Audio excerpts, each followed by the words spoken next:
Ow. What's up, buddy? All right, what's up, big We're dog? doing it after you had to fucking all your problems, all your technical issues. See, this time it wasn't Dude, me. Dude, every time I've had a technical problem so far, it's been my fault. So I'm happy that it's your fault this time. yeah, I suck at this, bro. Like, I have the worst. I'm not tech savvy at all. I turned 40 2 days ago, so I'm old as Happy shit. birthday. Thank you, man. Thank you. Would you I mean, quarantine birthdays must suck ass. Yeah, I made a rule that anybody who has a birthday on quarantine, we don't have to celebrate it. So I'm still 39. Fuck it. You're going to be 39 for another year, bro. Exactly. You may never get out of this bitch. This shit's crazy, man. I don't know what's going on. This shit is wild. It's freaking me the fuck out. I'm ready to get the fuck out of this house. I know you have to be.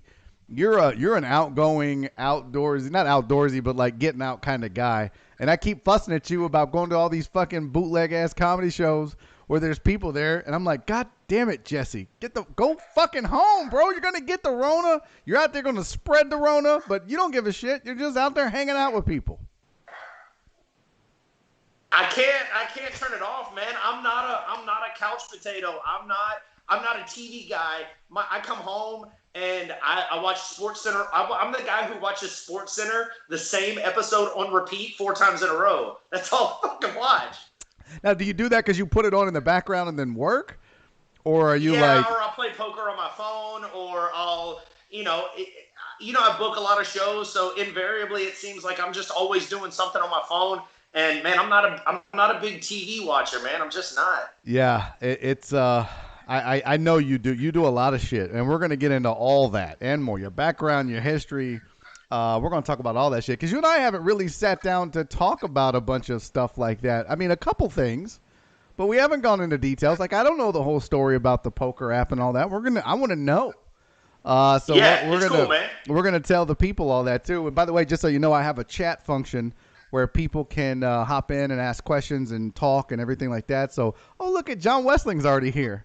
Look at Oh, that. what's up? That's your OG, huh? Huh? That's your OG right there. Yeah, That's your mentor. that's one of the OGs right there. That's for sure. And then Santos is in. Santos has been really supportive of these live chats. They've been going well and taking off. So don't fuck it up for me. All right. This has been. I will derail this motherfucker. Hey, you knew who I was when you asked me to come on this shit, right? You didn't say like, "Hey, I'm gonna book a responsible, business savvy guy." Like you knew I was a fucking scumbag when you met me. So No, you get what you get. What's funny is I have to put in like a description before I start the chats, right? Like I have to put in a title. If you go to Facebook and you see it, you'll see a title and a description. And I was like, Jesse's got background and he's this that, and I was like. Inevitably, though, we'll probably just start fucking with each other. We're just going to it'll turn into a roast at some point where we're just going to shit on each other. So, yeah. That's it. Yeah, and you're already getting questions about the jerseys and stuff. So we're going to get to all that and much All of more. it. Let's talk. All of it. So let's just start about when you first became a man. You transitioned in 1990. Just like, Yeah, I went full operational. So yeah, because I don't have STEM shit clearly. So I went fully operational. So yeah. nice. Dude, here's one of the things. So I've been drinking every night that I do these live chats, and I don't know why. One drink, just like on stage, right? Pretty much 1 to 2, and that's it. But I don't drink a lot, so it's been kind of weird. But it surprised me because you look like the kind of guy that would drink too much. Yeah. You're not a drinker. Why is that? I don't. Not a drop. Well, there's multiple reasons. There's the public reason that I give everybody, which is your dad beat you because he was out. Reason. What's the reason? The reason. I want the real reason, not the bullshit reason. I want the fucking real reason, Jesse. All right, hey, let me put my headphones on, man. Hold on 1 second, and I'll get to that. Sweet. Yeah, this is what's up, Eric Resendez? How's it going? Brandon, what's up, man? We're gonna get to those, I promise. We're gonna find out about these jerseys. Jesse's very professional. He's always ready, and he doesn't. Yeah. So all this that you see right now, don't worry about that. This isn't happening. This is all. This was all pre-planned. Yeah, so this wasn't happening because Jesse's always ready, and so we're good now. Exactly. Are you good? Yeah. Now we got this upward angle of me right here. Like it's hiding the double chins a little. I get it. No, I Yeah, get it. yeah. It's like, you know, when you look down at your phone and you accidentally turn it on selfie mode and you're they. It's the fucking worst feeling, bro. When you look down, you see yourself, you're like, oh, god damn, I God am just a damn, fat piece of shit. I should never. Yeah, it's a good thing I'm married, or I would have to pay for sex. Like, there's Bro. nobody who would give it to me. They wouldn't take my money. Okay, I managed to trick my wife. She's like, I'm like, well, it's already been in there, so you might as well just fucking let me do it again. But if I had to pay, they'd be like, nah, we're good. Bills are paid for the month. Go ahead, fat boy. Yeah. We don't need I that tried little to get a pasty hooker one white time. dick. She looked me up and down, and she was like, "I quit." I was like, "Can you do that?" Now, true. Have you ever been with a hooker? That's a good question. I've never asked anybody that. Not directly, but What do you yeah. mean not directly? Y'all made out through a fucking sheet or what? What do you mean not directly? I had sex with a girl one time and then got like a Cash App request afterwards. Like, oh, I didn't realize that's how it was. No, I'm kidding.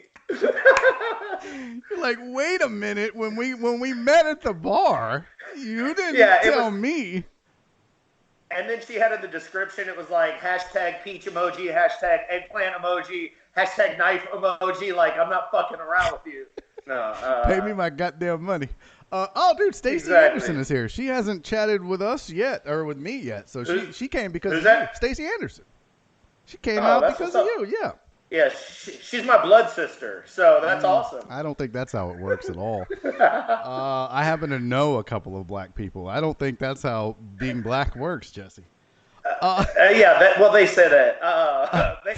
She told me that. She said, "You're a brother to me." I think she used a hard ER, too. So Did she? It was it was brother. That doesn't mean you're in yet. That's, yeah. It's when they start using the A on you. Then you know you're in. Yeah. I got it. Now, so I want the real reason why you don't drink, because you do look like a guy that would drink or do those things. Now, I'm going to make the assumption first that it's because you used to drink heavily and it led to some bad things in your life and you said, fuck it. Now, is that the public reason or the real reason? No, that's neither reason. So okay. You're way off. You're terrible at this. Okay. Why don't you drink? The real reason. But it's funny you ask, because people say that too. Like, it's like you would think it's a responsible thing and people would commend you for it, right? No, like, I think you're a pussy. Hey, no. They don't. They're like, you are such a puss. I don't know.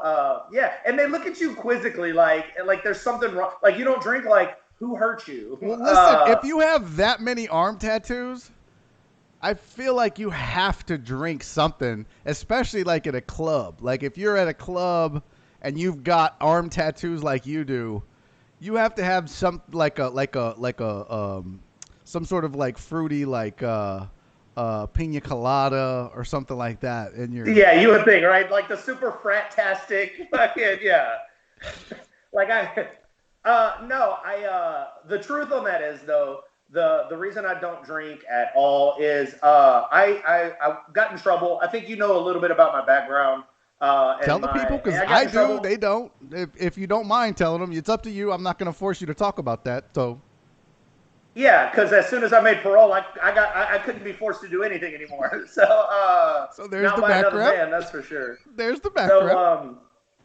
So I went to prison right after high school. I graduated on Thursday. I went to prison on a Monday, and so I spent 8 years there. So that's kind of a very diabolical, polarizing thing with me. I had a 16-year sentence. I did 8, and then I had 8 years on parole. After doing the first 8 years of your adult life in prison, there's one thing about prison. You don't want to go. I don't know if we give enough information on this. It's not fun. Pro tip, don't go to prison.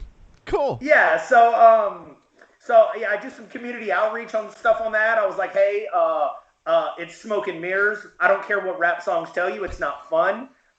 It's not worth it. They are not nice to you at all. I haven't seen any brochures, but I'm sure they're chock full of lies. Prison fucking sucks. So I spent the first 8 years of my adult life there. I got out. I had 8 years on parole.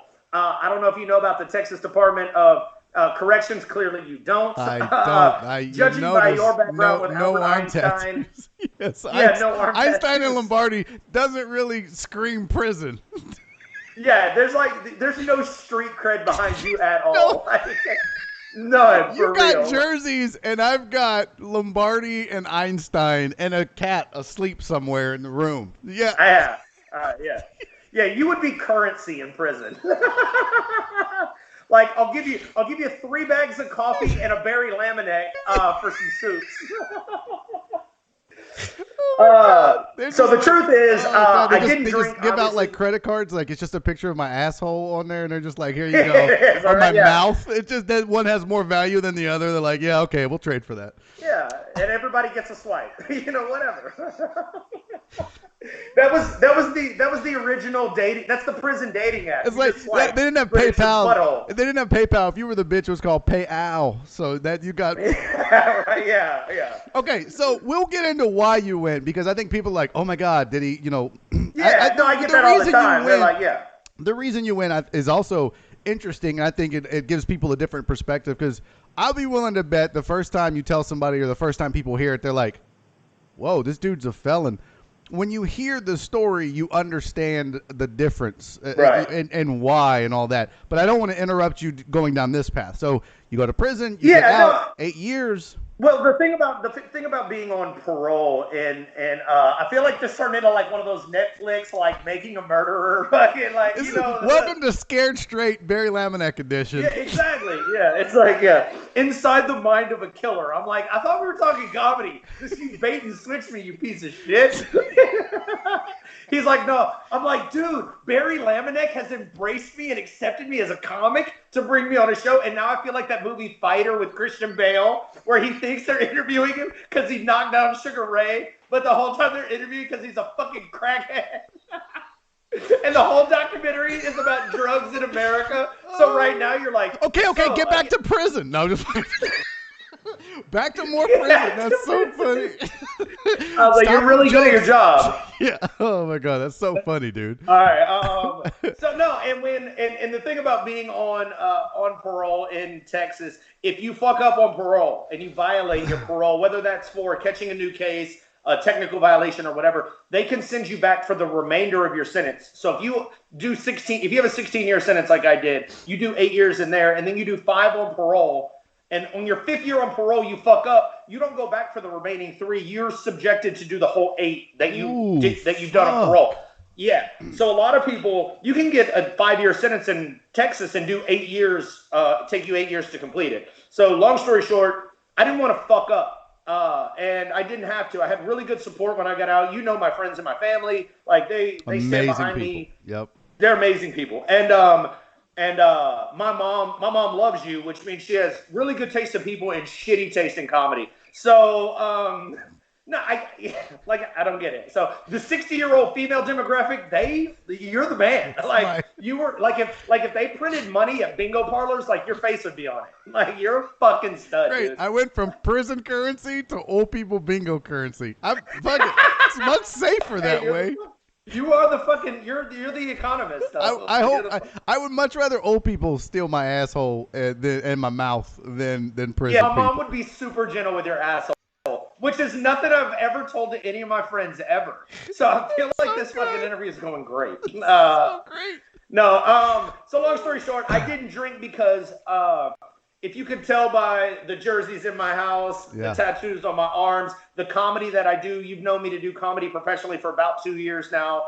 And I don't do shit in moderation, Barry. Like I'm either all the way in or I fold. Yeah, you're very extreme. And my dad's a raging alcoholic. My brother was a drug addict. So we just don't moderate well. So I thought for me, having to do 8 years on parole, I have a short temper sometimes. I don't know if you've seen that. But I'm the nicest guy until I hit that point. And when I hit that point, I'm a fucking idiot. And what happens is, I didn't want to be drunk and make a stupid decision and go back to prison. So I was just like, instead of gauging the barometer for 1 drink is okay, 2 drinks are okay, like you do. Like, dude, I commend you for that. Like, you have something extremely special where you can have, I've worked with you, man, over a dozen times it feels like, and At you'll have least. one drink on Yeah. stage. Counting improv, scores of times we've worked together, and you have one drink, but I'm not the type of guy who I feel like I can do that. I'm pretty indulgent with shit. So I couldn't afford to indulge in that and make myself vulnerable to losing the rest of my life. So I just decided not to drink, and I didn't even toast champagne at my wedding. So I don't compromise on that at all. Well, I So. commend you for that because it's easy to fall back into a trap or to want to fit in or want to cave into peer pressure. It's not always easy. And trust me, as a guy that I'm I had my own reasons for not drinking growing up, including my dad was a drinker, my grandparents, my sister had her issues, and I didn't want to be like that, so I had to be very cautious. And there was a time in my life where I drank all the time, and I woke up one morning with the shakes, and I was like, I'm not doing that. I'm not going to go down the road. Yeah, I'm not going to go down the road where I drink too much, and so I stopped, and now I'm able to control it. I wouldn't say I have an addictive personality, but it can be. I have more of a habitual personality, I guess, where I become a creature of habit. And it's like drinking on stage now is a habit, and it's a habit to have one. And it's not a bad habit. No. It's but I commend you because that couldn't be easy, but it shows a lot about you and your character because you made the right choices for the right reasons. And let's be real, Jesse, a lot of people that go to prison for 8 years and get out don't make the best decisions when they get out because if you go, a lot of times you made bad decisions to get in that position to begin with. For sure. And the recidivism rate for somebody who's done more than 7 years is 94%.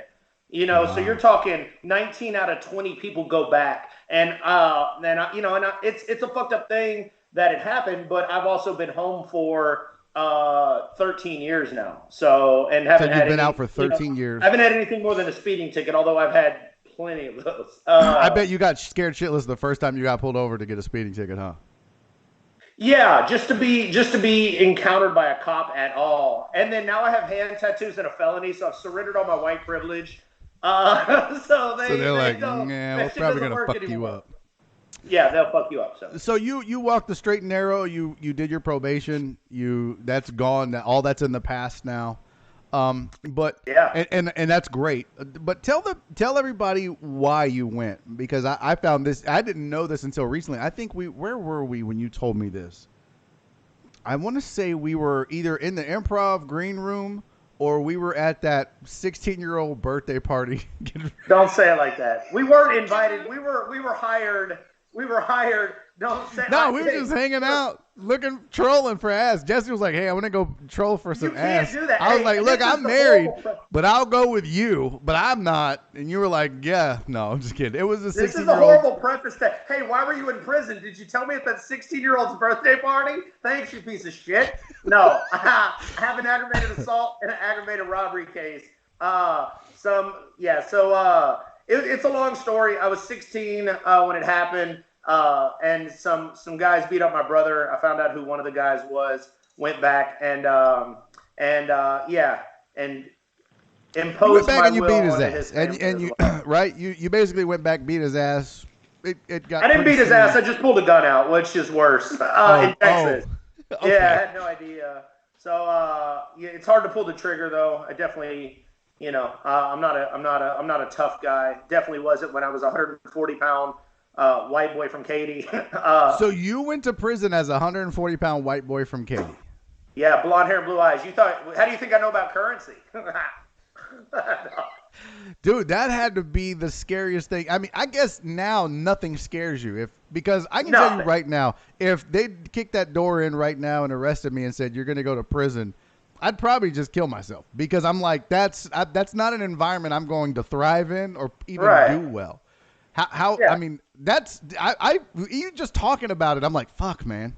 That's gotta be the scariest thing ever. What's funny though is I've been doing comedy for about 6 years now. I'm going on my 6th year, and I've done hundreds of shows, and I've done probably over 3 hours of different material. You know the background of my comedy story and how it started. It's completely different. Get into that. For most people, I didn't do open mics. I didn't write a 3-minute set. My first time ever. The first 5 shows I ever did, I did 20 minutes plus, and it was a new 20 minutes every time. And I thought that's what comedy was. So I never talk about. In fact, you said something, and I think you said Ali Sadiq said it.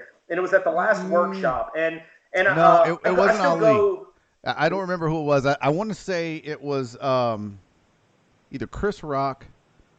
I don't remember who exactly it was, but go ahead. I But I didn't mean think to you know interrupt. the quote that I'm talking about. Yep. It was when you come to writer's block, and that happens to every comic. When you come to writer's block when you're writing and trying to, come up with new material, it's good to dig deep into and find that one thing that you're to talk about or you haven't talked about before, and that should be what you're talking about. Yep. And for me, that was always prison. And I say I've been to prison, and I didn't talk about it much, and I never talked about it on stage because I feel like I always lose people's attention. And you can attest to this. Yeah. In comedy, the most critical thing in comedy when you're on stage is sustaining the attention of everybody out there. And I felt like when I would say, hey, I've been to prison, then it's like, well, holy shit. You know? Because people God. start thinking about, well, why did he go? What did he do? And they're not paying attention to you and the jokes. And right. so Talking about my little dick. And I need you to listen. So I never talked about it. But then I've started. But you said at the workshop, and I still go to your workshop, and props to you for that, man. I commend you, and I'm glad I can do that now in front of, the 3 or 4 people who are watching this. I'm glad to do this in front of both of your fans. Props to you for doing that workshop, man. And I still go, and I think I've been doing comedy 5% of the people that go to that workshop, but I always get something from it. And you had said that when you hit writer's block, maybe you should dig deep and find that one thing that you don't talk about on stage, you're embarrassed about or ashamed about or scared about.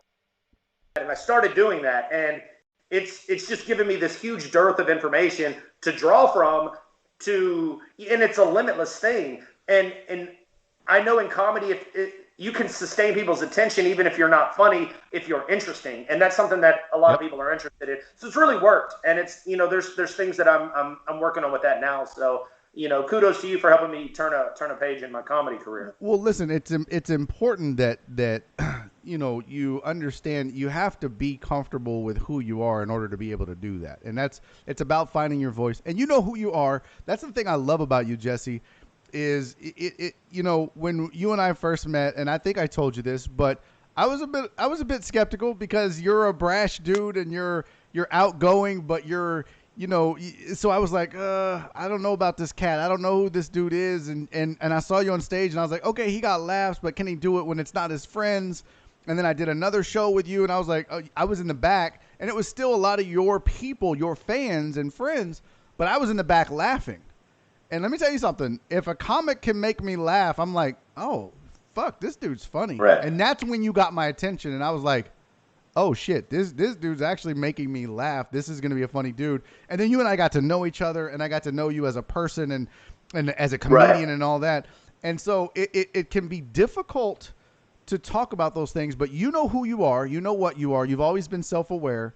You've always been a realist about yourself on stage and off and everything else. And that's why I think it's going to be beneficial to guys like you to get on stage and tell your story. Dude, if Ali Sadiq can do a whole special about being in prison, then you can write 5 minutes and go on stage and tell your story and talk about your experience. Because I mean, could you imagine that? As Ali, as big as he is, he's one of the biggest names in comedy right now in this country, and does a whole special.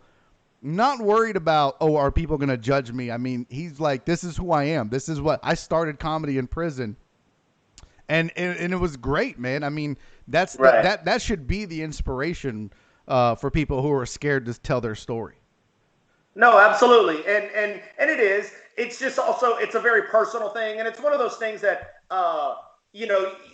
it's basically you're taking the one thing that you've done in your past of which you're the most ashamed, and then now you're not only becoming vulnerable to the world knowing about this, you're also projecting it and shouting it from rooftops and trying to make it funny.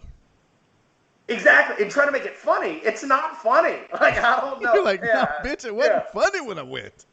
Yeah, there's none. There's knock knock. Who's there? The warden. Ha ha ha. No, fuck that shit. shit. Like, it's not funny. But there's shit that happened that's funny, you know. And then there's jokes that I make about it, you know. But there's a lot of things that, you know, there's a lot of things that aren't funny that people make funny. Dusty Slay makes an ironing board funny. Oh my God. You know? Dude, that dude's a fucking genius. God, man. Dusty, he did this early on. It was the first time I had technical problems. I was so pissed. But Dusty was nice enough to hop on here and do it. And man, that dude is when it comes to writing comedy, that guy, fuck, he is a killer. So this is and you know, so it's this is a huge downgrade. So I've gone from Dusty to you, and I'm just like bottom of the barrel. I know, like hello, it's just I feel like I'm headlining. Like, so this is the final episode, I assume, right? Like, well, yeah, because nobody's gonna watch after this. Fuck. It's like, Jesus. I appreciate it. Thank you, Barry. I'm just fucking with you, man. No, I find your story fascinating. So you get out, and you're like, I don't want to drink because I don't want to go back, which is a smart thing to do. And this is the part where I don't know when you got involved with poker, because you have one of the biggest fan bases of anybody I've seen in comedy that's not known.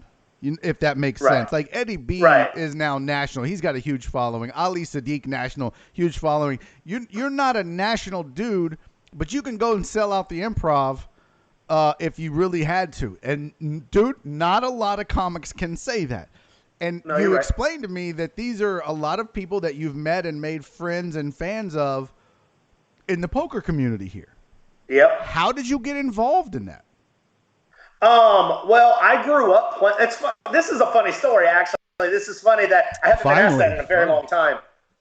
I grew up playing poker with my family. Like, my family's white trash. Like, they're garbage. Like, you know what I mean? Like, I love them to death, and we love each other, and we can say that about each other, but nobody else can say that. Like, have you seen Ozark? I have. You know, the trailer? Like, that's yeah.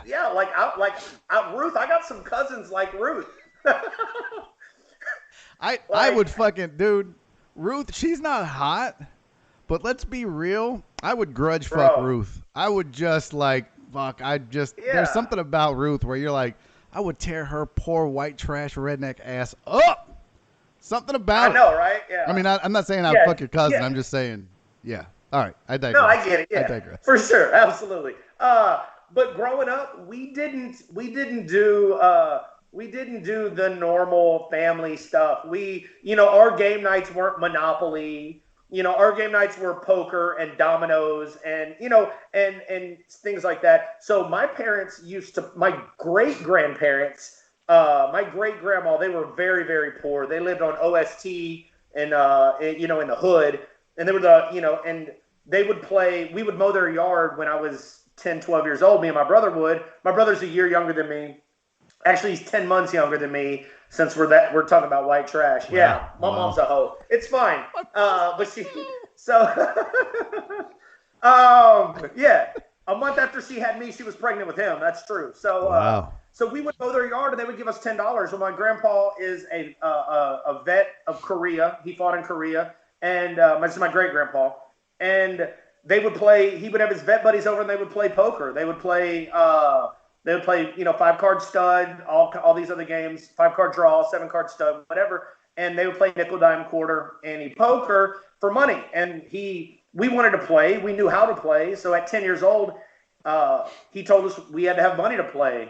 Well, I was like, dude, I just made $10 mowing your yard. Deal me in. And, we're kids, but they would take all our money and then not give it back.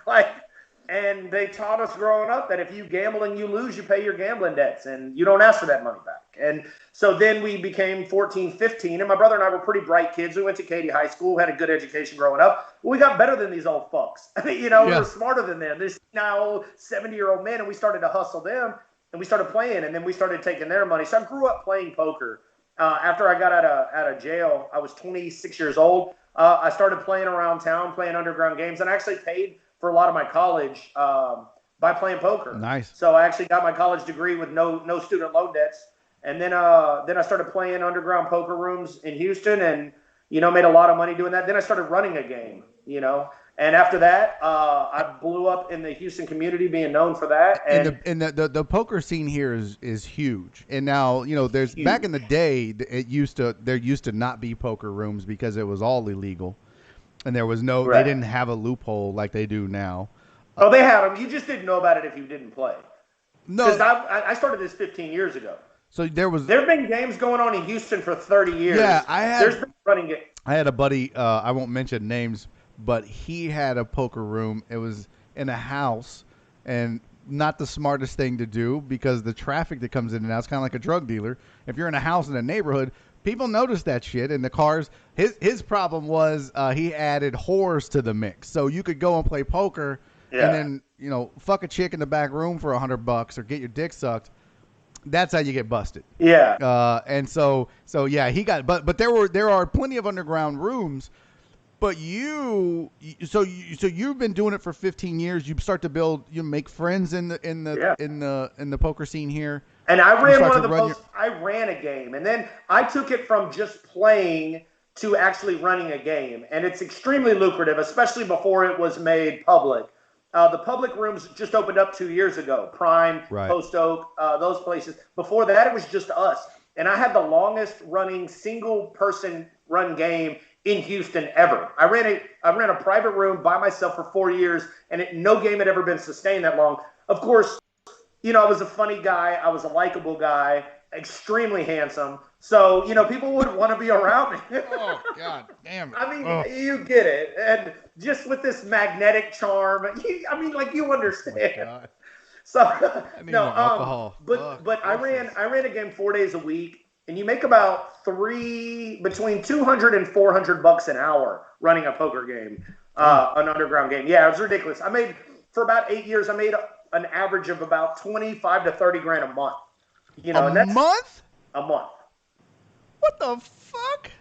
Yeah, so it was extremely lucrative. So when they opened you didn't save any of that money to get those tattoos removed. It sounds like you just gonged my joke. It's like gong. That sucked. Next. Sorry, that was my table. That's a fucking shitload of money, Jesse. No wonder you drive that nice ass car. Yeah, I bought a house, bought some cars, bought a couple of houses, bought a few cars. I thought, now hold on, I'm going to be honest with you. I thought you had mentioned in passing that you got that money because you sold a poker app.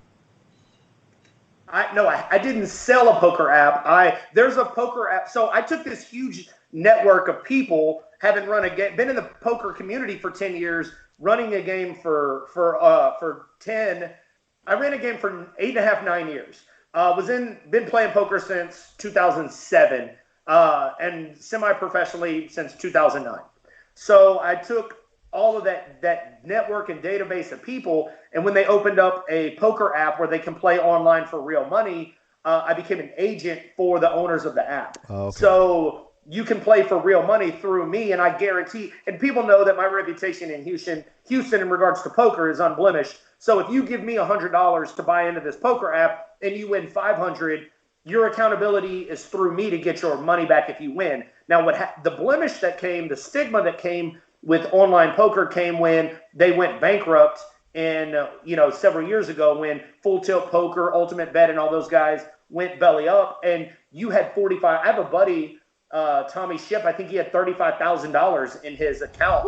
And it just went bankrupt. Well, that was money he won that he never got. And he was probably like, well, I always have that, right? Like I can always cash that out. So with you, if you're Barry Laminack, you know me. If you give me $100 and buy in on this app, your accountability is with me, not the app, and I guarantee it. You know my address. You know what I mean? So if you win $500 and I don't have your money, you knock at my front door and be like, bitch, where's my money? I mean, that wouldn't work out well for you because I got pistols here, but no. But the point is, you assume I would come without a pistol, so that's fair.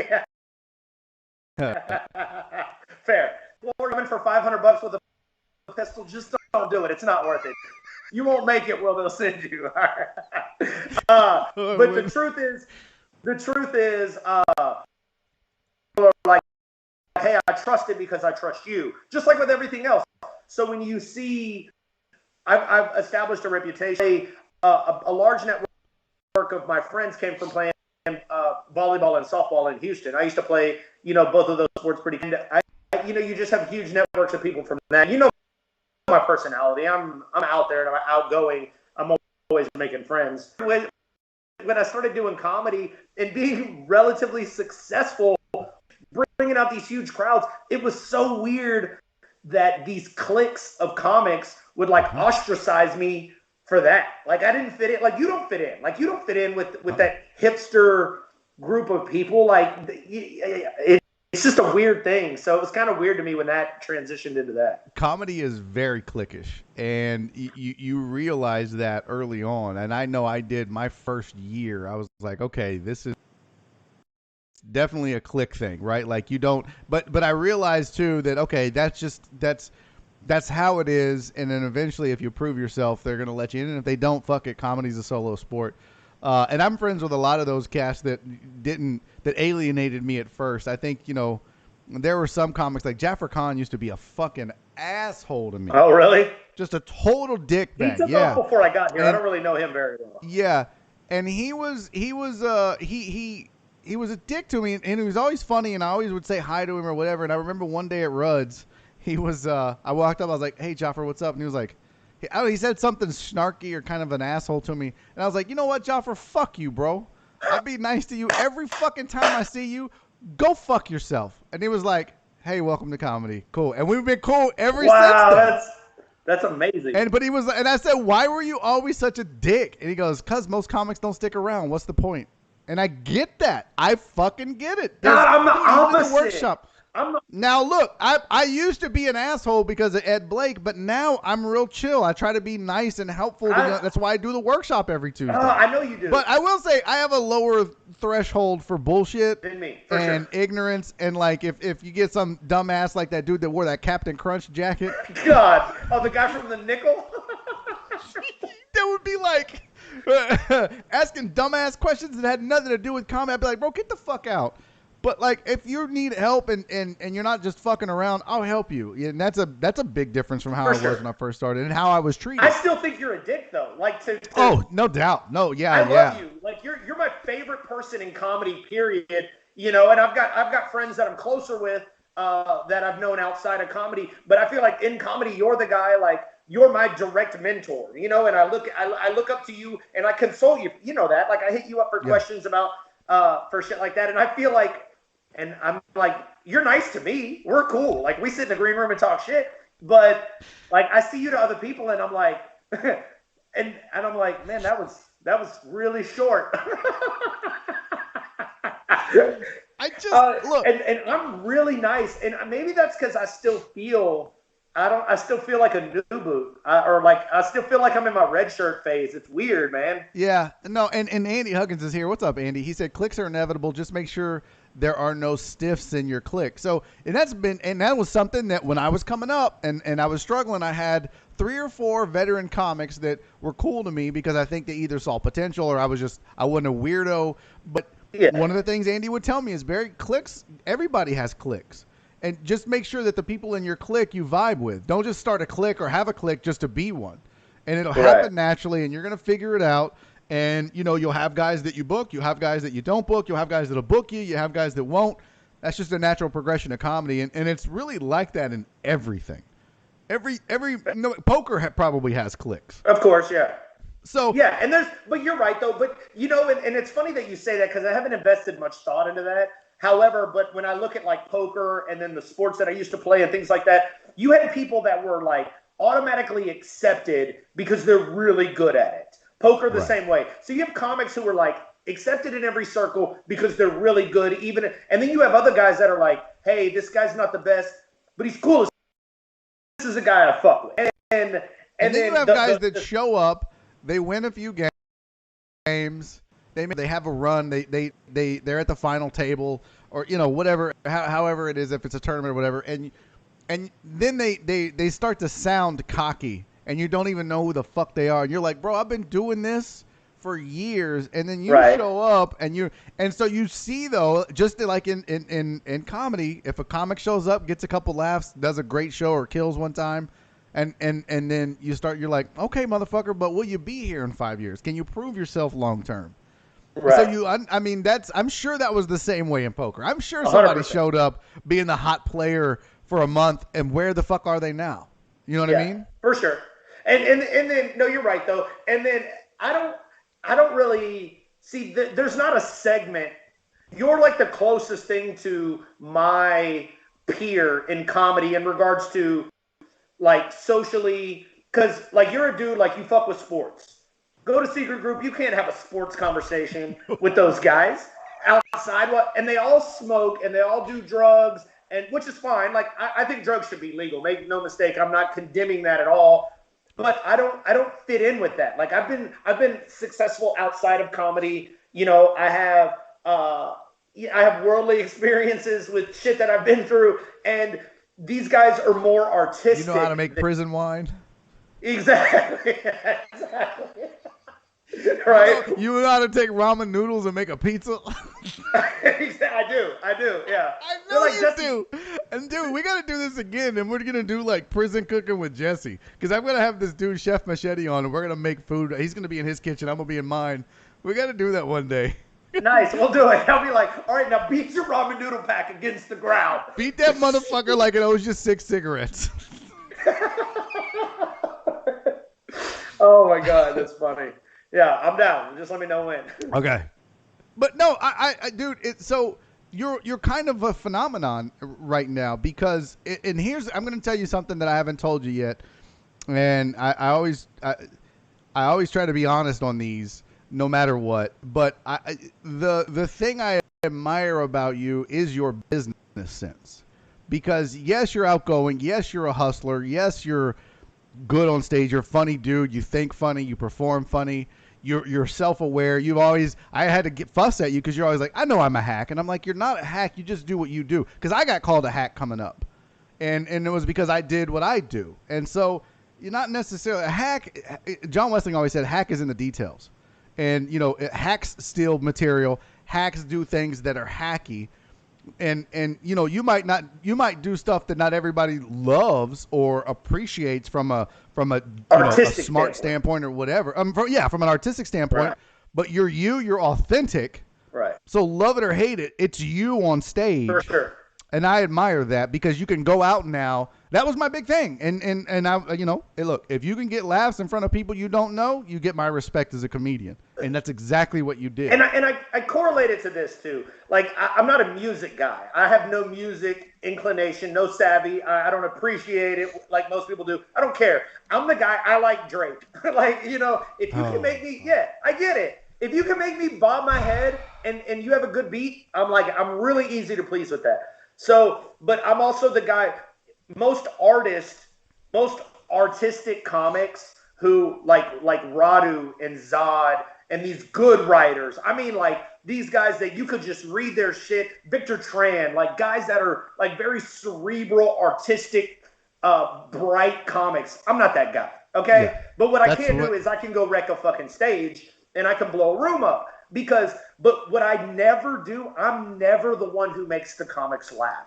And I look at the comics, and then does it drive you nuts? Are you like, fuck? I'm gonna make that motherfucker laugh. I swear to God, if Radu doesn't laugh at this joke, I'm gonna fucking keep going. I'm running the light until Radu laughs. I know, and I'm like, oh, look at this. Like, I have a small dick. Look at this. You know what I never hear during sex? Ouch. And the whole room will blow up, and then I'll look at Victor, and he'll be like this. Because these guys, and they're artistic. And Brian Biggio even said this to me. He's like, Jesse, let me just break it down for you. He goes, bro, you're so fucking funny. He goes, but let's be honest, you're not that talented. I was like, and I laughed so hard, but hey, I was like, I feel that. But here's what I know too. When you take a guy who has B+, C+ writing jokes, and he has A+ energy and A+ business sense, you can make a career in this business. There's a lane, because these guys who have phenomenal artistic, crafty material can't go monetize it like I can. So that's what I do differently. And that's what I was getting to. I wanted to tell you that what I admire about you most is that you've taken not only your past and who you are and your self-awareness and your abilities on stage, but off stage in business and in just raw hustle, you are unmatched. I mean, dude, anybody can say anything they want about you, but I'll say two things. You're a genuinely nice and honest dude, and no one's going to outwork you. So we can talk about comedy and where you would rank or whatever, and that's fine because you and I are both probably aren't blowing the roof off of any the best comics in this city. Right. But no one's going to out hustle you, and no one's going to outwork you. And when it comes to business and a business mind, you're sharp. Like, you're on your shit. Yeah. And I made some mistakes where I came to you. Yeah. Right? And I was like, well, I fucked this up. And you were like, yeah, next time fucking call me. So I admire that because, like you said, dude, not a lot of comics have the business. Now, I was in a Fortune 500 company for 15, 20 years. I know business. I know how to be professional. But there's a difference when you go and sit down with someone and do sales. And I was never a good sales guy. And half of comedy and getting booked and doing shows and all that shit is sales. Where does that come from for you? Man, you know what's funny?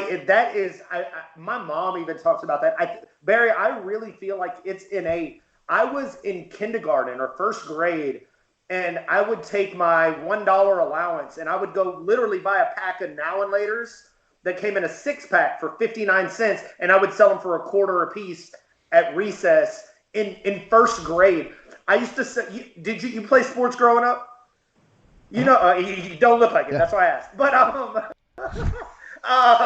yeah, these chins don't say linebacker, but that was linebacker and running back. Like, what sport did you play? The cello. That's not a sport, bitch. What sport did you play? I was pretty good at tetherball. No, that's a lonely man sport. I was varsity. That was when you play sports. I lettered in tetherball. We had to sell candy. We had to sell candy at Taylor High School in Katy to raise money for the baseball team. So people would pay $1.50 or $2 for a pack of M&Ms that cost 59 cents at the store. So when I sold out all my candy, I went to the store and bought all the M&Ms up and kept the same bag and sold the rest of them for profit. I've always been a hustler like that. And the thing is this, that I think Andy Huggins said it. He was like, what do you do? What's your goal in comedy? Like, what's your end game? What do you, and I ask people that all the time now too. Like, I asked Jeff Joe that. I was like, Jeff Joe, what's your goal in comedy? He goes, I want to be the funniest guy that ever did it. I'm like, bro, you're hilarious. Keep doing it then. I was like, I don't want to be that guy. I want to be the guy who makes 6 figures a year, living at my house in Houston, Texas, living comfortably. And I made 6 figures my first year doing comedy. So, but do you know what level of success you have to achieve in comedy to make 6 figures just being booked for comedy? Yeah, it's not easy. It's not easy. But I did it my first year by being, so I'm booker, producer first, comic second. And I know that, but I'm in the exact lane I want to be in. People are like, when Netflix knocks, I've had some huge opportunities, like the Sway in the Morning Show. Dude, I got to perform in front of 2 million listeners, in a contest that could have changed my life. I didn't win it, but out of 1,000 people, I got third. So I know that my comedy is now to a point where it's holding up, but I'm never going to make the money that I want to make by just doing. I'm not going to get a Netflix special.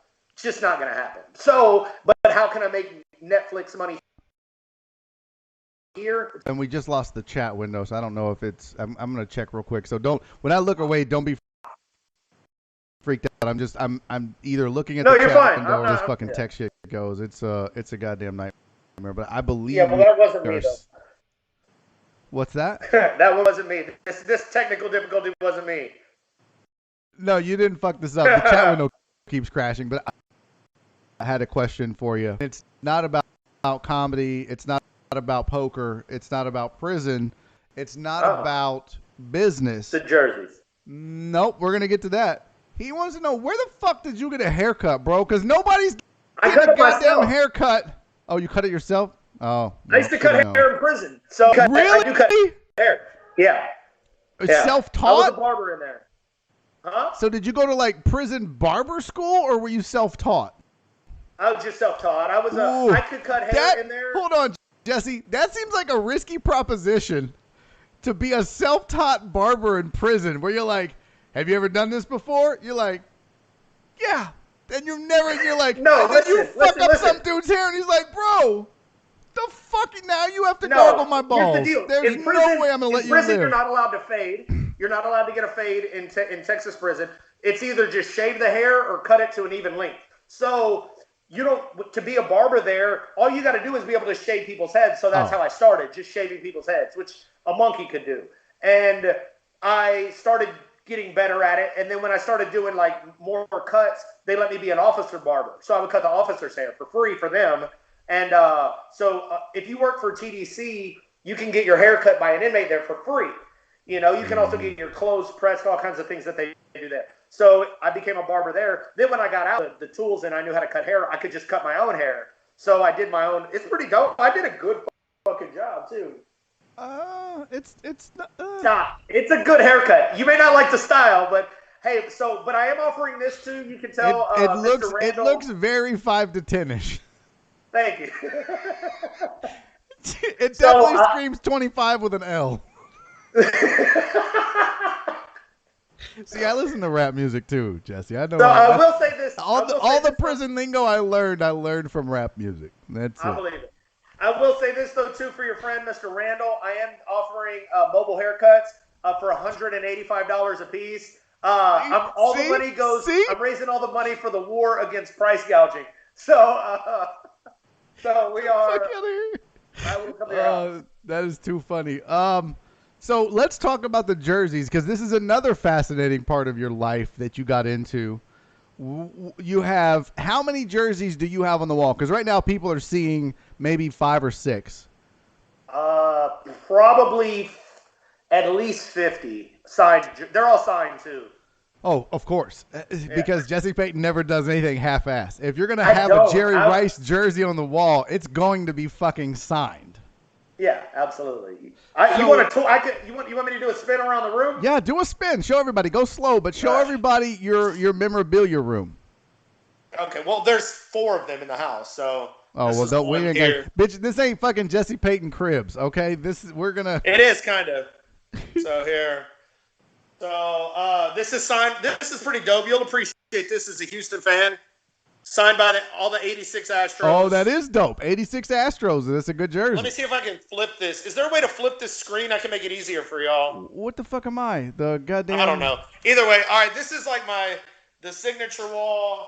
Look, I hate Dallas, so I don't have any Cowboy stuff. I probably got over. I'd say I got Zeke Elliott. Ohio State, though, baby. You didn't get the Cowboys version. You didn't get the Cowboys. My God. Kobe, R.I.P., Derek Jeter, Trout, Bo Jackson, baseball, Allen Iverson, Aaron Judge, Chris Paul Harden. This one's pretty dope, too. This is a signed Tiger Woods Masters flag. Oh, my God. And my co-host, Joe Blake. Dude. One of the balls is a tournament-used ball by Tiger. Really? Yeah, my co-host on the radio show, Joel, he would cum his pants if he had that, because he's a memorabilia guy. He's got a ton of because he worked for the Rockets for 20 years and then the Trailblazers, so he was always meeting sports figures and getting stuff signed, and so he's got badass. Oh yeah, he's got a ton of stuff. He would love that. Yeah. So I got and he's a big Tyson golf guy. Signed glove up here. Phil Mickelson, Jack Nicklaus signed flags. All my baseballs here. It's probably 30, 40 baseballs. The Astros tickets. I went to all the home games. I went to game 6 and 7 in LA. So I got game 6 and 7, and this is pretty dope too. This is game 5 ticket. The game 5 of the World Series signed by Bregman, and he signed a walk-off hit. So yeah, it's pretty dope. Yeah. Okay. This is game 6 and 7 in LA. I was actually there with my buddy Ray Henson when we won. All right, come on. I'll give you a tour. So this is the other room here. I'm a biggest Astro fan, so I've obviously got the history tack. So right. And then this is the wall of all the Astros players signed. God damn. Yeah. So this is my dining room. My wife lets me have a dining room that looks like this. Wait a minute. This is where y'all eat turkey on Thanksgiving in this No, room? we don't eat here. She doesn't cook. She doesn't have to cook, so I get a dining room like this. This is pretty dope too. This is like my holy grail piece right here. This is the '92 Dream Team signed by the whole team. The jersey. It was actually signed in '92 in Barcelona. So this is the champion jersey before champion came back and was cool. Yeah. Wow. Yeah. It wasn't. This was Michael Jordan's. He didn't. It's not game worn. It'd be $1 million if it was. But this is a replica jersey that they all signed in Barcelona. So it's pretty. Another big piece. Oh, this is cool too. This is Patriots helmet signed by Aaron Hernandez. Oh, wow. That's cool. You have murder memorabilia. You have murderabilia. Great. All right, so okay, this is that's crazy, dude. But whatever. Here's all the football helmets. That's it. And then the two goats, LeBron and Tom Brady. There you go. All right, cool. All right. And I got the garage done too, but whatever. We're not doing that. Now, how did you get into all of this? So the first piece I ever had, I actually caught. I was at a Rockets game. A friend of mine is a lawyer. At the Rockets game where they'll have somebody sign a basketball and the mascot will throw it into the stands. Yeah. So I actually caught a ball signed by Tracy McGrady, thrown into the stands about 6 or 7 years ago, 8 or 9 years ago. I caught that ball, and it was the first autograph thing I ever had. And then the jerseys, I got a Nolan Ryan signed jersey. Nolan Ryan is, you've been in Houston your whole life, right? Born and raised. Same here. I was born at Herman Hospital, went to Katy, graduated from UH. I'm as native as they come. So Nolan Ryan you grew up a baseball fan, I assume, right? Oh, yeah. So this was, he was my hero. So I bought an autographed jersey by him, and it just looked, I remember opening it up when UPS shipped it. And I opened it up, and that jersey was like pressed and signed and framed and matted, and I was like, holy shit. And it was like $600. But I was like, dude, this is fucking gorgeous. And then, that turned in. Then I bought 15 of them after that. So you bought 15 Nolan Ryan signed jerseys? No. 15 just signed, 15 signed jerseys. So, but those come prefabricated. These are all custom made. So all of these were done by a art and frame connection in Houston, by a lady named Karen. She's the one who does all the Astros and Rockets signed. Like when Bagwell made the Hall of Fame and they retired his number and framed it at the stadium. Yeah. She did the framing for that. So she does all that stuff too. So tell her Jesse sent you. She'll give you a good deal too. So always but working. Yeah, so I just got hooked, and then it just became, this is the reason I don't drink. Like, this is how I do shit. Like, I don't do anything in moderation. I remember your wife was telling me one day that your dumbass was out in the neighborhood next to the lake with a table set up selling memorabilia. Were you into buying and selling it as well? Or is just collecting? No, I was buying. I was buying then. I wasn't selling. So, yeah, that's, I don't, she was mistaken on that. I don't sell. I thought you said you tried to, you were like selling jerseys or signed stuff outside. No. I used to sell, part of my hustle. I used to get jerseys made in China, the knockoff jerseys, like they sell at Harwin and shit. Okay. And I would, like these are, most of these are authentic, but there's a couple that are, like this Brett Favre jersey. Look, so this Brett Favre jersey was made in China. It's not a name brand jersey. Like this one right here is the Mitchell & Ness Coopertown collection. This is just a knockoff $15 jersey, okay? So there's a difference. They just look good in a frame, though. So I would buy from China for $17 a piece if you buy 100 jerseys. So I would get like 100 Texans jerseys, Brian Cushing, Jonathan Joseph, and then I would sell them for $50 a piece, $40 a piece, buying them for 17, selling them to fans to wear at the game. I used to sell them at the stadium at Reliant. I'd go to a game and then come home with $1,000. You are such a fucking hustler, dude. Yeah, Patrick, I turned the blue lot into Trader's Village, bro. I didn't give a shit. so ghetto too. So It ghetto. is. It's so, hey, but I didn't, dude. I made good money doing that shit though. Donna Rogers has a really good question. By the way, hi Donna. She said, "Does he have all this insured?" Yes, yes. Okay, So smart move. See, he's not. it He's is. no dummy. It's actually He's no they don't dummy. do a policy on your homeowners. It's called a marine policy. But yeah, it's definitely insured for theft and fire. So Okay. yeah, it's worth more than my house, so it needs to be. Oh damn. Yeah. He said you should. Patrick Randall said you should have the Aaron Hernandez jersey hanging up somewhere so we can see it. Dude, I don't have the jersey. I just have the helmet. No, the helmet, but it should be hanging, not sitting on the shelf. That's awesome. Yeah. Patrick Randall's going to hell. So yeah, I'll see just him so yeah. just so we're clear. Look, somebody goes, "Are you planning a heist, Donna? Are you like, is all that insured, bro?" They're like, "Call it off, Donna. Call it off." That's so She's funny. like, "Hey, where does he live? Like the address." What street does he live on? I'll find it. I'll just stake the whole fucking thing out. So that's what, dude. This is all because I didn't know. Like, I thought for some reason your wife gave me the impression you were like a memorabilia dealer, but you're into it. But never sold anything. Are you still a collector or have you stopped? I do comedy full time, so I'll let you decide. You don't collect anymore. No fucking way. When I ran poker games, I made $20,000 to $30,000 a month for like 8 years. I went to 4 Super Bowls, traveled the world, and did all kinds of cool ass shit. So, yeah, I got all my tickets for my Super Bowl games. We'd go to all the World Series, had Astros, Texans, Rocket season tickets. So I've done all of that shit.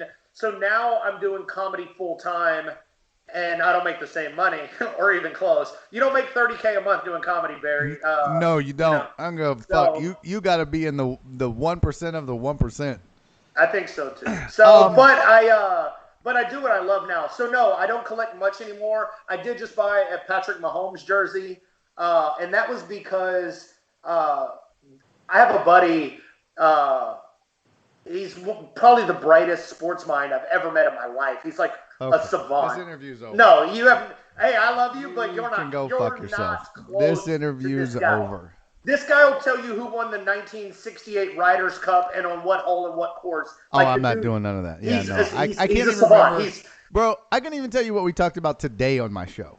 Yeah, I feel like my takes are good, but I don't remember shit. So yeah. So he's that guy. So he said week 1 of the last season, not the season that just passed, but the one before the NFL season. He said we should bet Patrick Mahomes to be the MVP. He is 16-1 to win the MVP. And if you'll remember that season, Patrick's first 3 games, he threw 15 touchdowns in 3 games. So we bet it at 16-1. We bet $5,000.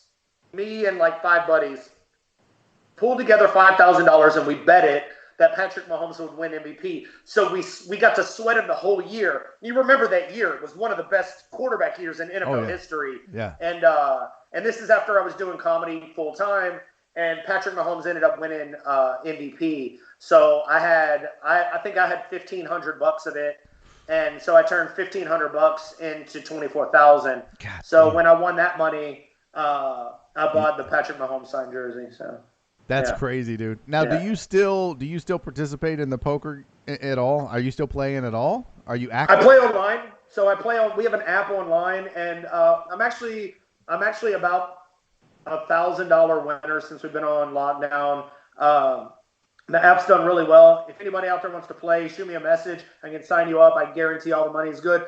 And there's Texas Hold'em, Omaha, OFC, a bunch of games on there, and there's about 200 tables running a day.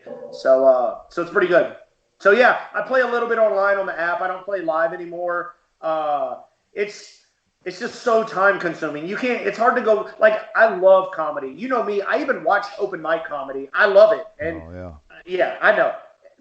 And Grady and Radu, Jesse Saldana, they even said that too. They're like, dude, you watch more comedy than anybody we know. Dude, I'm a fan of comedy. Like, and I know it's, at the end of the day, it's hard to be a pro golfer and then watch recreational golf. I love it though. I enjoy it even when they're bad. Like it's I don't make that same face you do where everybody just like, oh fuck, here we go again. I enjoy it. I'm the guy who I love sitting around and being. You've even seen me at shows that I host. I'll just sit in the crowd and watch the rest of the show. I love it. So so I do the same thing with but with poker you can't do poker for an hour live. No, that's a commitment. That's a fucking. I mean, poker in general usually is a commitment if you're really going to make money. 5 hours minimum. Yeah. So let's get rid of comedy. Let's get rid of poker, memorabilia.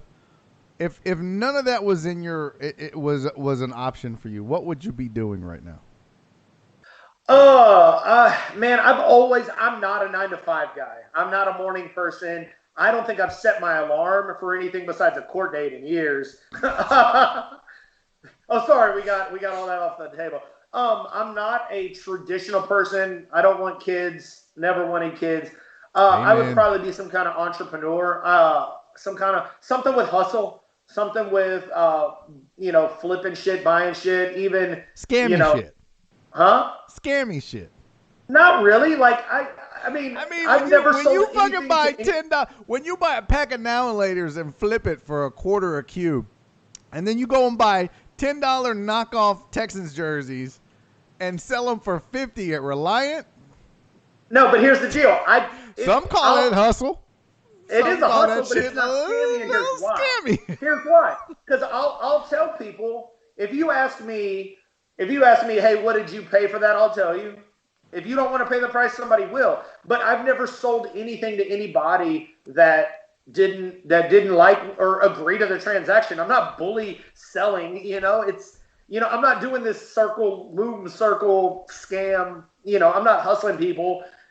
So but if I even started my first business, and that's probably what I would still be doing, to be honest.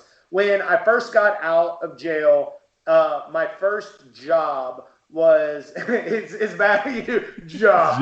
Hey, you're a scumbag when you say regular job. Words. Yeah, words that are like normal. They feel when you have. So then I paid my bills and. Yeah, right. You know how taxes. So yeah, you do regular words that and you do them with air quotes. No, I played sports. I was in 2 bowling leagues. I was in 2 softball leagues, and I played volleyball 5 days a week. Okay, I mean you're saying sports, but bowling, softball, volleyball. All right. Okay. I mean, well, it's hard to be 28 and not in the league and go play like full tackle padded up football. Like where's that league at? So, but I would play like adult recreational sport leagues. So the point was I knew a bunch of people. So I met a guy. I bought a flat screen TV in 2008 when we transitioned from tube TVs to flat panels. And I bought a TV. He gave me a good deal from Craigslist. I'm always a bargain shopper. Even now, I shop bargains. And bargain shopper. That means cheap, guys. Yeah. Bargain shopper. Yeah. Being a model citizen. And I ended up referring him to like 5 people because I knew a bunch of people. So basically the root of all of my ability to make money stemmed from having a big network of people that I knew. So he told me for every TV that I would help him sell, he would give me $100. And I did 5 in a weekend. And then that ended up becoming my income. And he was like, hey, dude, why don't we do this together? You'll sell them, and then I'll bring them in. So we would buy truckloads of electronics. So my first business that I had when I got out was selling. We would buy from liquidation.com. You can buy pallets of electronics, sight unseen. I don't know if you're aware, but it's called a gray market, and that's items that are returned to, let's say Walmart. We buy a TV, we return it to Walmart. They don't resell that on the shelf if it's returned. They package it up and sell it off in bulk. So we would buy that whole. That's the restocking fee you pay, so they can fucking resell it. Yeah. It is because they don't sell it back. So, but we would have to buy everything. So they would put a truckload container full of stuff that retailed for $100,000. We would buy it for 25 cents on a dollar. We'd pay $25K for $100K worth of electronics. But they bulk them together, and I would just sell that shit. So I would get flat panel TVs that were $3,000 that I would have paid $750 for, and I'd sell them for $2,000. So, and some dude in the chat named NASCAR Johnny. It's a great dude. He's been a great listener and great dude. But he goes, truckloads of electronics sounds so fucking shady. I would buy it. Were you that dude? Hold on. Were you that motherfucker when I would pull up at the Chevron to get gas? No. You and your buddy would pull up in the van and be like, "Hey, bro, you want to buy a stereo system? It's for the house. It's great. You've never heard of fucking whatever raggedy ass stereo you had? $200, bro. It's fucking, and it cost you like $7." That wasn't you guys? Okay. It wasn't that at all. My cousin Kevin, the guy I do the show with on Fridays, that's what he used to sell those.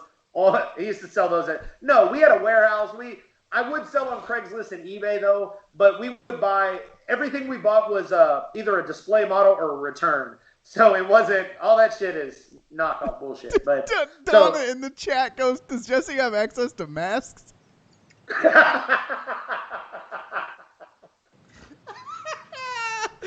Donna, you win the internet. That's funny. Oh. That's outstanding. I'm surprised you haven't hustled mass yet. I mean, honestly, you're a hustler, dude, and I don't mean that in a bad way. No, you hustle, and I even put that like you in comedy. You hustle. You in every sense of the word. You hustle. Dude, we grew up poor as fuck. My parents were 16 when I was born.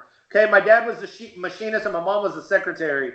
Like, dude, and they did everything they could to save, to make enough money to move us out to Katy so we could go to a blue ribbon school for me and my brother. And all they wanted was for us to go to college because they couldn't go to college because they had kids in high school. So they weren't able to do that. So all my mom wanted for us was not to have to go through what she went through.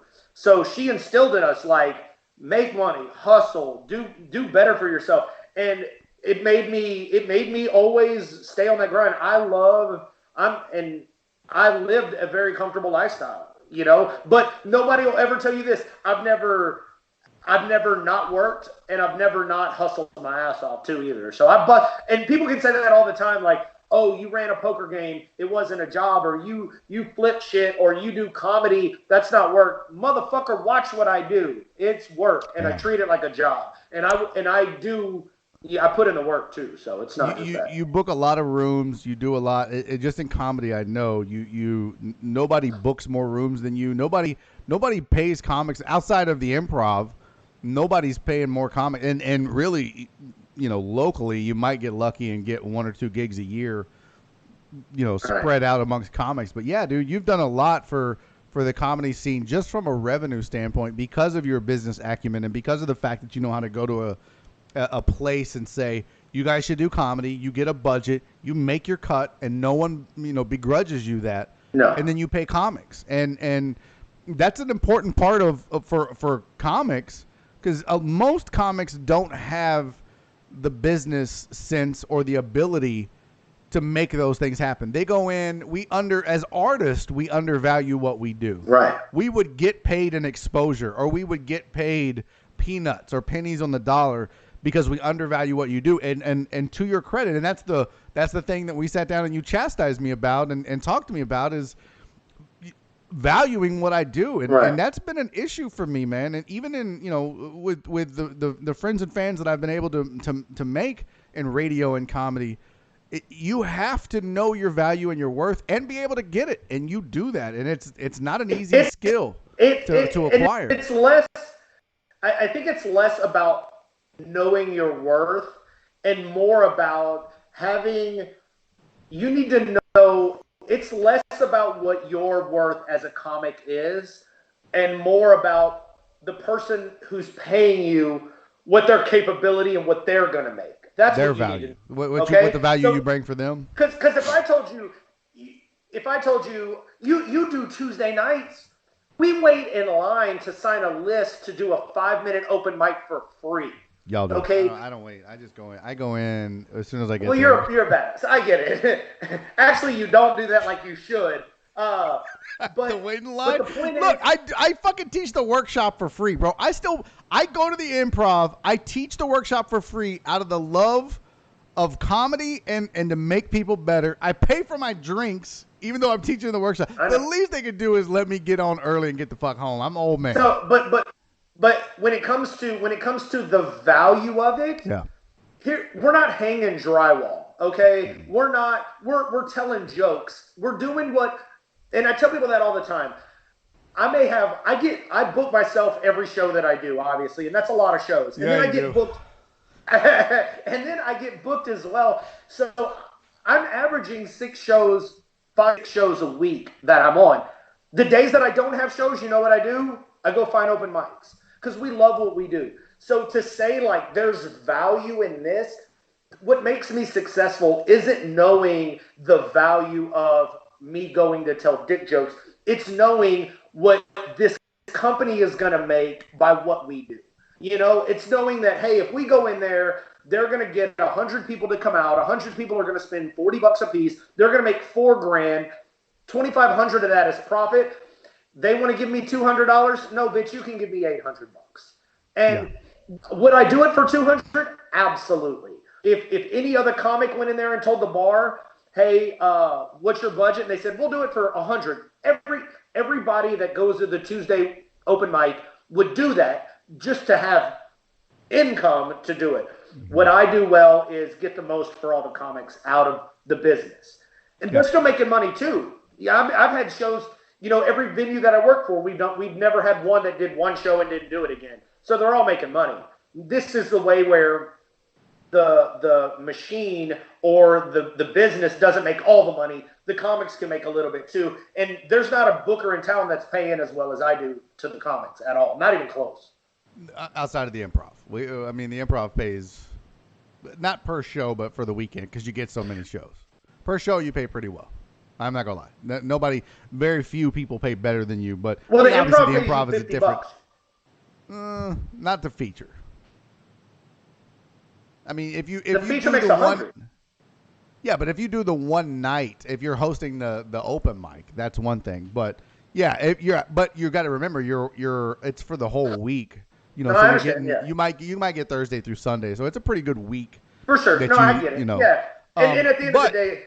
But listen, dude, there's nobody that I know that could say, oh, other than the established chain fucking comedy club, who's paying more? And still does comedy, because most comedians are brilliant on stage and fucking idiots off when it comes to business. We're just bad at it.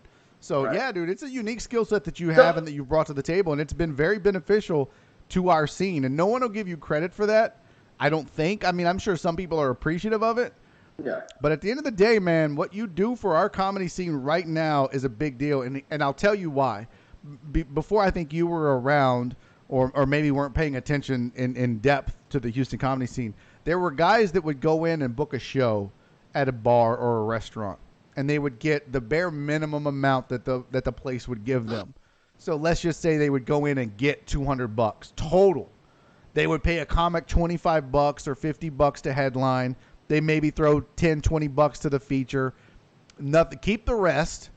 And then it would be an absolute shit show because any good comic isn't going to go headline and do 45 minutes for a bar for $25 to $50. No one worth their shit is going to do that. Right. So what it ended up being was a shitty night of comedy at a club that the booker / comic didn't know how to promote.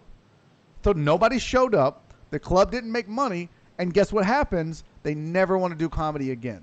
Now they're soured to it, and it's one less venue that we as comedians and the audience has to go to watch comedy outside of the clubs. Right. So it can be detrimental if the wrong people are doing it, even if the motivation is the right one. And another facet of that people are naive to, comics, you maybe even, is that all these bars and bar managers and owners, they know each other and they talk, okay? And then when they say like, oh, I had comedian Dickface come in here and do a show, we paid him $300 and it shit the bed. they're not going to try it after that. Nobody wants to experiment. But I've had so many I've always bars said hit me up never and go, vote Dick Face. hey, you know, Sione from Dukes said that show you've been doing over there has been amazing. Let's get you over here. And because it's gone well, the same way that it can flame out, it can also snowball into, you know, getting more business too. So, you know, that's just, and you're right. I don't care about the credit for that. At the end of the day, I just want to keep this going. I want to be successful doing what I do, and that's my motivation. I love comedy. I make less money now than I ever have. However, I'm doing what I love. Yeah, that's it. I mean, dude, when I was in the corporate world as a project manager for Halliburton and IT, I was killing it. I make less now doing radio and comedy, but I'm so much happier. I'm so much more thankful for what I love doing radio, and I love doing comedy, and I wouldn't want to do anything else. If I could do this the rest of my life, I would, and I would be happy doing it. Because sometimes, man, it's about what you're doing, not what you're making. You know what I mean? And not everybody can do what they love. One thing I didn't ask you before, and I'm gonna let you go here in just a second because I know you're probably like, okay, fuck this. I want to go make some. No, this is fun. I'm gonna go make some prison waffles. Let me know. What's one of the things that what's one of the most valuable lessons you learned in prison? Because that can be, you know, obviously it's scary and all those things, but what did you learn from that? Because I feel like that had obviously a significant impact on your life, but what did you learn that has helped you the most since then? Oh, that's easy. That's super easy.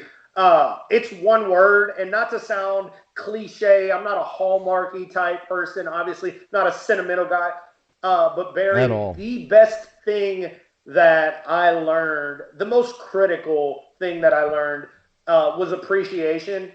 As weird as that sounds, and it's probably, if I would have given you 100 guesses, that would have been one that you picked. I would have said respect. I would have said toughness. I mean, yeah, there's all kinds of things I would have thought of. Yeah, like all of that stuff. Toughness is a facet of it. You've known me a couple of years now. We work pretty closely together.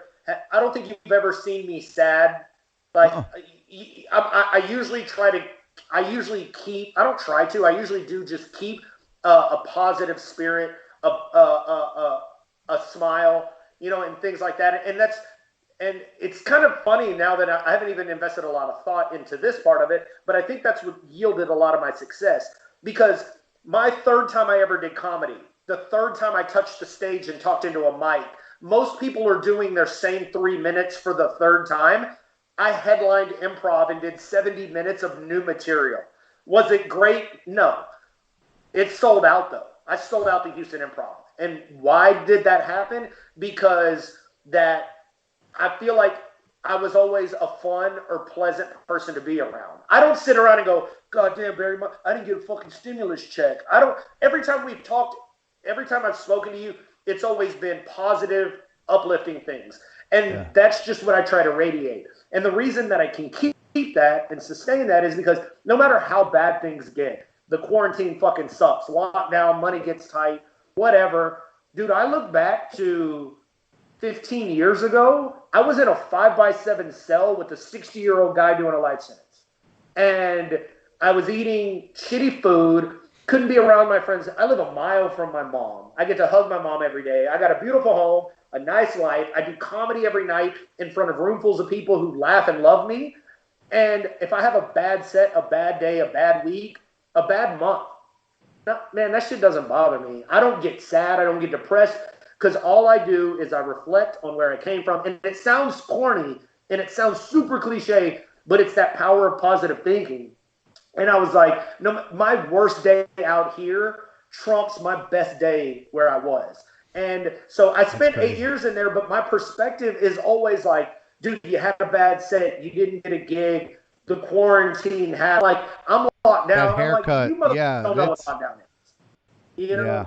So it's appreciation for the ability to pick up the phone and call my mom or do a show like this or whatever. I appreciate a lot of things that most people take for granted. So, I'm amazed that you can keep your positive attitude with how bad your jokes are and that haircut. It's really commendable. It is. But look at this. See,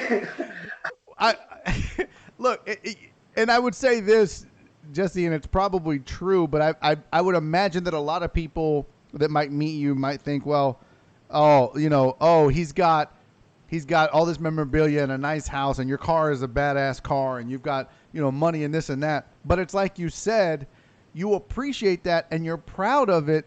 It's not like you were handed this. You're not a spoiled rich kid that brags about what you have just because you have it. You earned it, and you should be proud of it, and you should put all your jerseys on the wall, and you should want to walk us around and show them to them, because you've pulled yourself up from where you were to where you are. Right. That's to be commended, and you should be proud of it. And Thank you should you, not let anybody fuck that up for you. I appreciate that. And I don't do it boastfully, but I am proud of it, because you take people who went to prison the typical person who went to prison at 17 and spent a decade in there, where is he? Is going to stay in there. Yeah. Yep. And then, so yeah, it is a sense of pride, but I guess that confidence that I project, a lot of people think it too, like they see, hand tattoos and earrings and, this godlike muscular physique, and they think like, this guy. You made my cat throw up. My cat just fucking threw up. It was But people who don't know me, and Grady Pruitt even said this. He goes, people were sitting around outside the secret group going, oh, Jesse, oh yeah, he's a dick. He's a mean person. And Grady goes, have you ever talked to Jesse at all? And they're like, well, no, but look at him. We know he's a dick. And Grady's like, he's a fucking sweetheart. Like, yeah. And I try to be a nice guy in spite of those things. But it's weird how antithetical that perception of you can be. When people don't know you. I'll Google that word later. Santos said, Jesse has me pumped up, ready to get my hustle back on. One of my favorite interviews so far. TJ said, Jesse's spirit greater than that horrific haircut. Hashtag appreciation overcomes. No, dude, it's a great story. And you know what? You're a funny dude. You're a good dude. You're a smart dude. And your story is fascinating. And this is why, for all those reasons, and the fact that we're good friends, and the fact that I admire what you do and how you do it, and what you've done, I thought this would be cool as shit. And, and you're kind of funny, and you're kind of entertaining, I guess. I mean, my only beef with you is you stole my Twitter and Instagram name. And that's, if that's what you're going to do, that's what you're going to do. Hey, I'm fucking Barry right now on this stream. You can't see it when you go back and watch it, because I know you will. When you go back and watch it, and on the left side is me, okay? And on the left side, it's every once in a while it'll pop up and be like, Twitter, Instagram, Barry is funny. And then on the right side, it pops up Twitter, Instagram, Jesse is funny. Okay, fuck you, okay? I'm just fucking with you. Believe me, when I did it and people were like, oh, that's pretty. And then I Googled one day, like, how many people had something is funny. I was like, oh, that wasn't original. But it was too late. I had already started branding with it. I was like, I ain't going back now. I'm going to be honest. When I did that, it was either going to be Jesse Peyton Comedy or Jesse is funny, but that was just the typical thing. What's bad is my website, I did jesseisfunny.com instead of jessepeyton.com, so I should probably go back and buy that domain name and link it as well. You should get both. Actually, I'm going to go buy it right now and flip it for about $300. Who learned something from this fucking interview? You're learning. Oh, my God. I'm so proud of you right now. Dude, Jesse, I appreciate you, buddy, in more ways than one, man. This has been fucking outstanding. I think you got everybody ready to run through a wall. If you guys do have a chance to go watch Jesse live, do it at Jesse is Funny on Twitter and Instagram. Go follow him on Facebook or do whatever, go to his website, Jesse Peyton. No, just follow him, man. It's got all Barry's fucking links. Go to jessepeyton.com where you can see me. Bitch, I'm just going to link it to Supercuts. What are you talking about? Jesse, bro, I appreciate this so much, man. This was awesome. I appreciate you, Barry. I want to say real quick before I go, man, I've been through a lot, man, and I think that was definitely made clear in this interview. I thank you for extracting that and presenting that the way you did. I also want to say I don't look up to a lot of people, because I feel like a lot of people who've been where I've been aren't where I'm at, and the people who are where I'm at haven't been where I've been. But, dude, I have maybe 2 or 3 mentors in this whole business, and you're always first on the list, bro. I love you so much, and keep doing what you're doing, man, and I appreciate you. Dude, your fucking spirit radiates through everybody that you come in contact. Stop being such a dick, though. You don't have to be, man. You don't, and what you do with the improv, That's commendable, bro. And you're the type of person, you're the type of comic that I want to be, man. On stage. Love you, buddy. Not the business part. You suck at that. Go fuck yourself, Jesse. I'll holler at you. All All right, bro. guys. Hey. I appreciate y'all. We'll talk to you tomorrow night.